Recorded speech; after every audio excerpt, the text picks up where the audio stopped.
Friends, welcome back to my channel. तो आज मेरा एम्ब्रियो ट्रांसफ़र है और हम लोग तैयार हो चुके हैं। बस अभी हम लोग निकल ही रहे हैं आईवीएफ सेंटर के लिए। तो जा रही हूँ मैं अभी। थोड़ा सा मुझे घबराहट तो हो रही है, लेकिन ठीक है, बस सब अच्छा होगा ये मैं जानती हूँ। पूरी पॉजिटिव एटीट्यूड के साथ मैं जा रही हूँ और बहुत खुश हूँ, एक्साइटेड भी हूँ। तो अभी मैं जा रही हूँ, फिर मैं बताती हूँ आपको कैसे क्या हुआ, वो मैं आपको आगे बताऊँगी इसी वीडियो में। तो यहाँ पर हम लोग निकल रहे हैं आईवीएफ सेंटर के लिए। थोड़ा सा घबराई हुई तो हूँ मैं, और डर लग रहा है, ये भी लग रहा है कि बस भगवान सब अच्छा करे, पॉजिटिव रिजल्ट आए। रिजल्ट की थोड़ी चिंता भी मुझे हो रही है, पर ठीक है, स्माइल तो कर ही रही हूँ मैं, लेकिन अंदर से थोड़ा मुझे टेंशन सी है यहाँ पर। और यहाँ पर मैंने कुछ भी कॉस्मेटिक यूज़ नहीं किया है। बहुत हल्का-सा मैंने लिप बाम लगाया है यहाँ पर, बाकी कुछ भी मैंने यूज़ नहीं किया है। हम लोग थोड़ा जल्दी आ गए यहाँ पर, और शायद हम लोगों ने जल्दी कर दी। उन्होंने हमें 1:30 बजे का टाइम दिया था, लेकिन हम लोग 12 बजे समथिंग ऐसे ही कुछ टाइम था, तो हम लोग पहुँच गए थे वहाँ पर। लेकिन फिर भी उससे भी ज़्यादा टाइम लगा हमें। मैं आईवीएफ सेंटर से आ चुकी हूँ, मेरा एम्ब्रियो ट्रांसफ़र हो चुका है और मेरा एक्सपीरियंस कैसा रहा मैं आपको बाद में बताऊँगी। अभी मैं बिल्कुल ठीक हूँ, मुझे कुछ भी प्रॉब्लम नहीं हो रही, ऐसे कुछ अनकंफर्टेबल मुझे फ़ील नहीं हो रहा है। बिल्कुल नॉर्मल हूँ, जैसे पहले लग रहा था वैसे ही सेम अभी भी लग रहा है। बाकी का एक्सपीरियंस मैं आपको बाद में बताऊँगी, क्योंकि अभी मुझे लेटना है, डॉक्टर ने कहा है लेटने के लिए। तो मैं अभी लेट रही हूँ और थोड़ा फ्री होके मैं इस वीडियो को पूरा करूँगी। तो यहाँ मैं आपके साथ शेयर करने जा रही हूँ मेरी एम्ब्रियो ट्रांसफ़र का जो एक्सपीरियंस था वो।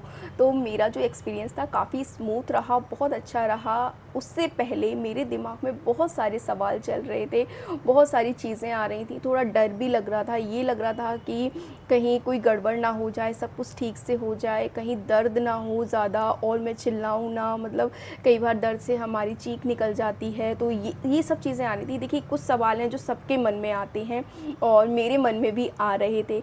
और इसमें यूरिन होल्ड करना होता है, तो वो चीज़ मुझे थोड़ा-सा ऐसा लग रहा था, कहीं ऐसा ना हो मुझे कोई डिस्कम्फ़र्ट हो जाए या मैं ना कर पाऊँ यूरिन होल्ड, और मुझे बहुत ज़्यादा डर लग रहा था। तो ये चीज़ें मैं दिमाग में चल रही थी बहुत ज़्यादा। बार-बार बस मैं भगवान से यही प्रे कर रही थी, भगवान सब कुछ स्मूथली हो जाए, कुछ भी प्रॉब्लम ना आए, बस एक बार एम्ब्रियो ट्रांसफ़र हो जाए अच्छे से। ये सब चीज़ें आ रही थी दिमाग में, आप लोगों के भी आती होंगी, डेफ़िनेटली आती होंगी। तो यहाँ पर मैं आपको बता दूँ कि हम लोग जब आईवीएफ सेंटर पर पहुँचे थे, तो उन्होंने मुझे थोड़ा पानी कहा था कि पी लो, पानी पीने के लिए बोला था थोड़ा-थोड़ा, और उन्होंने मुझे क्लियरली बोल दिया था कि आपको वॉशरूम नहीं जाना है, और जो हमें यूरिन होल्ड करनी होती है ना, वो बहुत ज़्यादा नहीं करनी होती है, नॉर्मल सी ही रहती है कि मतलब हमें कोई डिस्कम्फर्ट ना हो और हम उसको होल्ड कर सकें। सिर्फ इतनी होल्ड करनी होती है ताकि उनको जो अंदर चीज़ें देखनी है वो अच्छे से दिख सकें। इसलिए कोई डिस्कम्फर्ट नहीं होता है कि हम यूरिन होल्ड करते हैं तो उससे हमें कोई प्रॉब्लम हो और हम ना कर पाएँ। तो ये जो सवाल थे ना मेरे दिमाग में, ये सारे उस दिन हट गए थे कि हाँ चलो कोई दिक्कत नहीं है, ज़्यादा प्रॉब्लम नहीं होगी। तो ये सब है, तो ज़्यादा यूरिन होल्ड नहीं करनी होती है कि बहुत ज़्यादा ब्लैडर फुल करना है, ऐसा कुछ भी नहीं है। थोड़ा करना होता है, सिर्फ उतना जितने में उनको सब चीज़ें दिख सकें, ठीक है। तो यहाँ पर ये चीज़ क्लियर हो गई कि कोई भी ऐसी प्रॉब्लम नहीं होती यूरिन होल्ड करने की वजह से। तो यहाँ पर ये चीज़ हो गई। उसके बाद जब कुछ लोगों के होने थे, 4-5 लोग थे, तो उनके भी होने थे एम्ब्रियो ट्रांसफ़र, तो सबका एक करके नंबर आ रहा था। मैं भी बैठी हुई थी काफ़ी देर। हम लोग थोड़ा जल्दी चले गए थे और उन्होंने आराम से ये कहा था कि खा पी कर आना है और खाली पेट नहीं आना है। एम्ब्रियो ट्रांसफ़र के लिए खाली पेट नहीं जाना था मुझे, और खा पी के जाना था, क्योंकि मेरा एनेस्थीसिया से तो नहीं हो रहा था, मेरा नॉर्मल हो रहा था, होश में हो रहा था एम्ब्रियो ट्रांसफ़र। जिसका एनेस्थीसिया से होता है ना, उनको खाने पीने के लिए मना कर देते हैं, तो मेरा तो एनेस्थीसिया से नहीं हुआ था। तो तो जब मेरा नंबर आया, मैं अंदर गई और बहुत ज़्यादा डरी हुई थी। इतना डर लग रहा था, और हार्ट बीट तो ऐसा लग रहा था जैसे बाहर ही दिल निकल के आ जाएगा। इतनी तेज़-तेज़ धक धक धक धक, इतनी तेज़ हार्ट बीट हो रही थी मेरी, बहुत तेज़, मतलब बहुत तेज़, बहुत घबराहट, और हाथ पैर मेरे काँपने लगे थे। मैं डरती हूँ ना तो मेरे हाथ पैर काँपने लगते हैं, घबराती हूँ तो काँपने लगते हैं, तो हाथ पैर मेरे काँपने लगते हैं। तो उन्होंने मुझे थोड़ा काम डाउन किया कि ना कुछ भी नहीं होगा, कुछ भी पता नहीं चलेगा।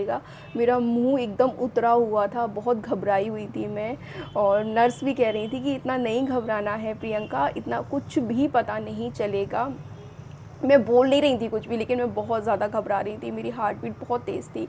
और मैं अंदर गई, लेटी, और पहले उन्होंने मुझे काम डाउन किया और बहुत अच्छे से उन्होंने ट्रीट किया और बात की थोड़ी बहुत। और एक नर्स थी जो मेरे पास, सर के पास खड़ी हुई थी, और एक नर्स थी तो मेरे पैर को किसी उस पे रखना होता है, वो रखवा के, और सबसे पहले तो वो जो हमारा जो वजाइनल एरिया होता है ना, सर्विक्स होता है, वो वहाँ पर क्लीन करते हैं अच्छे से। तो क्लीन करते समय थोड़ा डिस्कम्फ़र्ट होता है, थोड़ा हमें थोड़ी हिम्मत रखनी होती है उस समय पर, कि क्लीन करते समय थोड़ा सा डिस्कम्फ़र्ट होता है। ऐसे कोई दर्द नहीं होता कि बहुत दर्द होता है, हम चीखें चिल्लाएं, ऐसा कुछ भी नहीं होता। बहुत थोड़ा डिस्कम्फ़र्ट होता है सिर्फ क्लीनिंग के टाइम पर, बाकी कुछ भी नहीं। तो उस टाइम पे तो मैं एकदम से घबरा रही थी, तो थोड़ा सा डिस्कम्फर्ट भी हो रहा था, थोड़ा लग भी रहा था। तो मेरे मुंह से ना एक शब्द निकला, ना मैं चिल्लाई, बिल्कुल मेरा मुंह सिला हुआ था, सिर्फ मेरे मुंह से निकल रहा था ओम कृष्णाय वासुदेवाय हरे परमात्मने प्रणत क्लेशनाशाय गोविंदाय नमो नमः। सिर्फ ये मैं एकदम इतनी स्पीड से बोले जा रही थी, मतलब धीरे धीरे बोले जा रही थी। मुझे कुछ नहीं दिख रहा था, ना मुझे कुछ समझ में आ रहा था, मैंने अपनी आंखें बंद कर रखी थी। तो क्लीनिंग के बाद कुछ मतलब मुश्किल से कितना मतलब टाइम लगा होगा, मुश्किल से 2 मिनट लगे होंगे क्लीनिंग में, इससे ज़्यादा कुछ भी टाइम नहीं लगा था। 2 मिनट भी नहीं लगे होंगे, इतना नहीं टाइम लगता क्लीनिंग में। तो वो हो गया। उसके बाद उन्होंने मुझसे मेरा नाम, मेरे हस्बैंड का नाम पूछा, एंड मुझे नहीं पता वो क्या किया क्या नहीं किया, मेरी तो आंखें बंद थी। और बस उन्होंने ट्रांसफ़र किया और हो गया। उन्होंने स्क्रीन पर देखा कुछ, और स्क्रीन पर देखने के बाद मुझे थोड़ी मतलब 5 मिनट के लिए लेटाया वहाँ पर। और मैंने पूछा हो गया, तो बोले हाँ हो गया। मुझे कुछ भी पता ही नहीं चला कि कब हो गया, कुछ भी एहसास ही नहीं हुआ, बहुत आराम से हो गया। और जो वो एम्ब्रियो ट्रांसफ़र होता है ना, वो कोई एक कैथेटर होता है, उससे आई थिंक होता है। मुझे वो चीज़ उतनी जानकारी नहीं है उस बारे में, क्योंकि मेरी आंखें बंद थी, मैंने कुछ भी नहीं देखा था। तो कुछ भी पता नहीं चलता है एम्ब्रियो ट्रांसफ़र करने के टाइम पर। और मतलब ना कोई डिस्कम्फ़र्ट होता है, ना कोई दर्द होता है, सिर्फ क्लीनिंग के टाइम पर थोड़ा सा डिस्कम्फ़र्ट होता है। और थोड़ा सा लगता है कि हाँ लगता है, थोड़ा सा लगता है, बिल्कुल थोड़ा सा, कोई ऐसे चीखने चिल्लाने वाली बात नहीं होती है। एकदम चुप रहो, शांत रहो, बस भगवान का नाम लेते। उन्होंने भी मुझसे यही कहा था कि आप बस भगवान का नाम लेते रहो और कुछ भी मत करो, बस आराम से लेटो, कुछ बोलने की भी ज़रूरत नहीं। मैं नॉर्मली कुछ भी नहीं बोल रही थी, कुछ भी मतलब कोई मतलब ही नहीं था। और मैं जब टेंशन में होती थी तो मेरी बोलती बंद हो जाती है, मैं कुछ बोल ही नहीं पाती हूँ। तो मैं आराम से लेट के भगवान का नाम लिए जा रही थी, बस इतना था। और एम्ब्रियो ट्रांसफ़र में कुछ भी पता नहीं चलता है, कुछ भी नहीं, और बिल्कुल दर्द नहीं होता, कुछ भी नहीं होता। तो 5 मिनट लेटने के बाद उन्होंने मुझे लेटे में ही दूसरे उस पर लेटाया, और वहाँ से वो मुझे जो उनका रूम था जहाँ पे बेड पड़े हुए थे, वहाँ लेके गए। और लेटने के बाद वहाँ से उन्होंने मुझे बेड पे शिफ्ट किया। और बेड पे शिफ्ट करने के बाद उन्होंने मुझे करीब एक डेढ़ घंटे 2 घंटे लेटाए रखा। और जब तक उन्होंने कुछ मेडिसिन, कुछ नहीं, बहुत सारी मेडिसिन और बहुत सारे इंजेक्शन लिखे हुए थे, वो उन्होंने मुझे दिए। और इंजेक्शन वो दिए, और मेरे हस्बैंड को बोला कि आप ले आओ, जब आपको घर जाना होगा ना तभी मतलब मुझे उठने के लिए बोलेंगे, वो उस टाइम ही उठने के लिए बोलेंगे वो, ताकि मैं बैठूँ ना, मैं खड़ी ना रहूँ, मैं चल लूँ ना। तो ऐसा उन्होंने कहा था मुझे करने के लिए। तो आप लेटे रहो, जो दवाइयाँ, मेडिसिन, जो इंजेक्शंस लाने हैं वो हस्बैंड लेकर आएंगे, डॉक्टर से कंसल्ट भी वही करेंगे, बात वही करेंगे, और वही डॉक्टर उनको ही समझा देंगे। आप बस लेटे रहो, जब आपको जाना होगा सिर्फ आप तभी उठेंगी। तो ऐसा हुआ था। और तब जब ये सब चीज़ें हो गई थी, फिर मैं उठी और अपने रूम पर गई सीधे। तो बहुत आराम से उन्होंने कहा था कोई भी ऐसे जर्क नहीं आना है, कोई आराम से जाना है। तो हमने उस टाइम पे कैब तो हमें नहीं मिली उस टाइम पर, तो हमने ऑटो किया था, तो ऑटो से ही गए थे बहुत। और ऑटो वाला भी काफ़ी कोऑपरेटिव था, वो भैया ने बहुत आराम से गाड़ी चलाई थी, बहुत आराम से मतलब चलाया। कोई भी ना मुझे कोई जर्क लगने दिया, जबकि गड्ढे वड्ढे भी थे रोड पे, लेकिन उन्होंने बहुत अच्छे से गाड़ी चलाई और आराम से मुझे मेरे होटल के रूम पर छोड़ दिया। तो यहाँ ये सब हो गया। और एम्ब्रियो ट्रांसफ़र का मैं बस यही कहूँगी कि कोई प्रॉब्लम नहीं होती, आराम से जाओ। यूरिन भी उतनी होल्ड नहीं करनी होती कि हमें ये लगे कि हाय हमारा ब्लैडर फुल बहुत ज़्यादा हो रहा है, हमसे कंट्रोल नहीं हो रहा, हम बर्दाश्त नहीं कर पा। ऐसा कुछ भी नहीं है, थोड़ा ही ब्लैडर फुल करना होता है, मतलब थोड़ा ही रहता है होल्ड करने के लिए, ज़्यादा नहीं रहता है। तो बेफ़िक्र रहें, आराम से एम्ब्रियो ट्रांसफ़र करवाएं आप लोग भी, और कोई टेंशन नहीं है। बस थोड़ा सा हिम्मत की ज़रूरत होती है इन चीज़ों में, बाकी कुछ भी नहीं है। देखिए दर्द और ये सब चीज़ें रहती हैं, होती हैं, अगर माँ बनना है तो ये सब चीज़ें तो देखनी पड़ती हैं।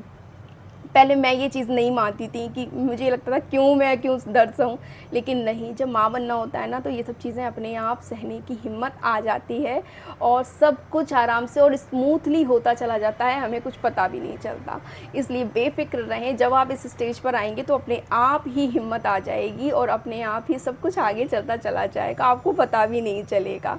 तो आराम से आप लोग अपने मन को पक्का करें, अपनी हिम्मत बांधें और जिस पर आप विश्वास करते हैं उनका नाम लें, भगवान का जो भी, जिस पर भी आप विश्वास करते हैं उनका नाम लेते रहें। बहुत एनर्जी मिलती है, बहुत पॉजिटिविटी मिलती है और बिल्कुल स्ट्रेस नहीं होता उससे। तो आप भी ये सब चीज़ें करते रहें और आराम से अपना एम्ब्रियो ट्रांसफ़र करवाएं और बेस्ट ऑफ लक मेरी तरफ से। आप सभी का आईवीएफ ज़रूर सक्सेस हो, मैं भगवान से हमेशा प्रे करूँगी आप सभी लोगों के लिए। तो आज के लिए इतना ही, मिलते हैं आपसे नेक्स्ट ब्लॉग में।